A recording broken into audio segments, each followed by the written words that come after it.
All right, everybody. This is the first of a series of videos I'm going to be doing to promote some of the books that I already have in publication.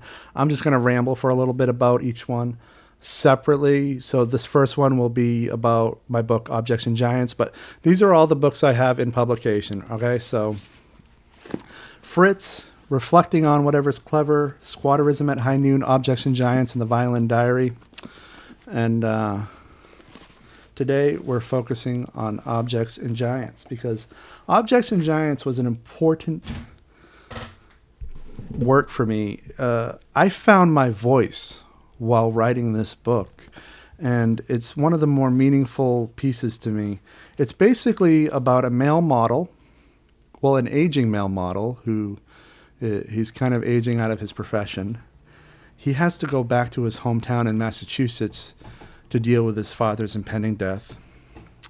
And in the narrative, we sort of learn about his family struggles and how he's kind of using his life in New York as a way to hide from the people he came from. And the thing about Objects and Giants is it's actually a really personal story for me. And even though it hasn't fully found its audience yet, it's actually given me something quite valuable, and that's my relationship with my sister. You see, prior to writing this, I hadn't talked with my sister for a couple of years.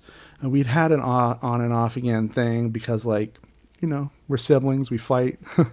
And so I wrote this novel and put it out into the world. I wrote it in 2017 and published it in 2015.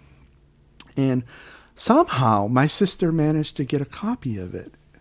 And she told my mother, Eric's writing about me. Eric's writing about me and my husband. And so my mother emails me and she's like, well, that's not nice. You shouldn't be writing about other people. And I'm like, well, you really don't know writers because this is what we do.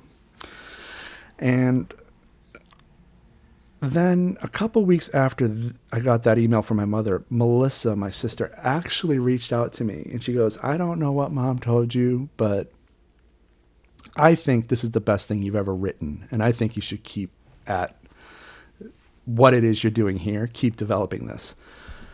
And it blew my mind. And we ended up talking more after that, and we built out a schedule to actually see one another. Every quarter, we drive halfway for brunch. So she'll drive down from Maine, I'll drive up from New York, and we'll meet somewhere in the Berkshires to have what we call our quarterly brunch or our halfway brunch.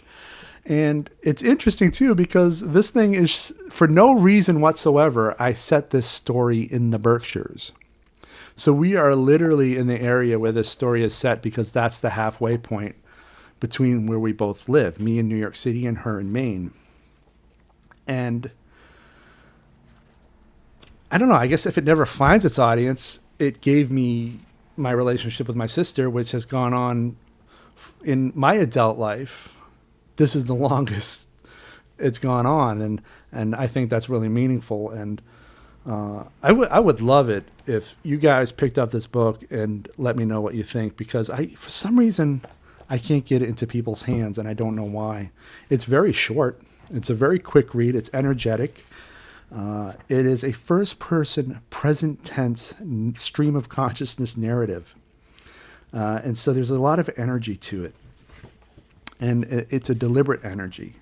And it also, from a linguistic standpoint, I don't hold back. Like, I believe if a character curses, then it's okay to curse in the narrative.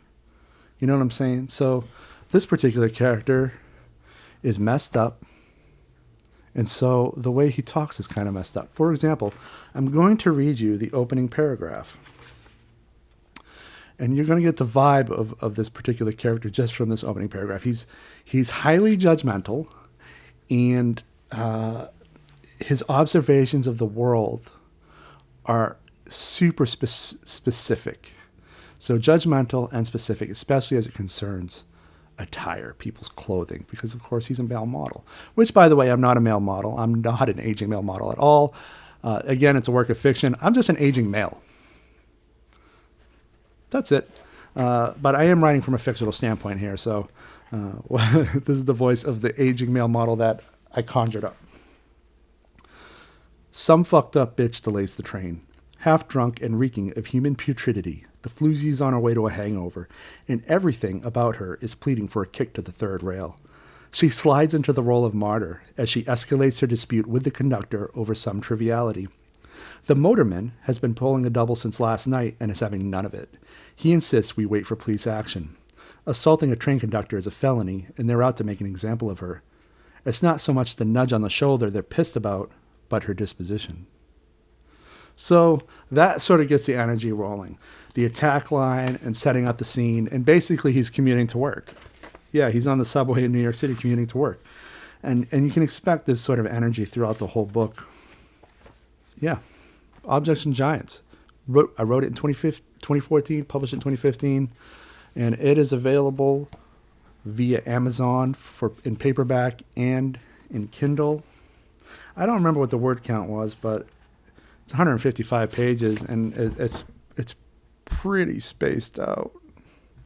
So, yeah, let me know what you think if you get your hands on it. I'd really like to see this in more people's collections. Thanks. So where do I want you to review it? Well, Amazon, of course. So that's where you can buy it, but also Goodreads. Goodreads is now owned by Amazon, so if you leave your review at Goodreads, it should connect to the Amazon listing as well. That's it, and I will see you on the next video where I will be talking about my novel, The Violin Diary. Thanks, everybody.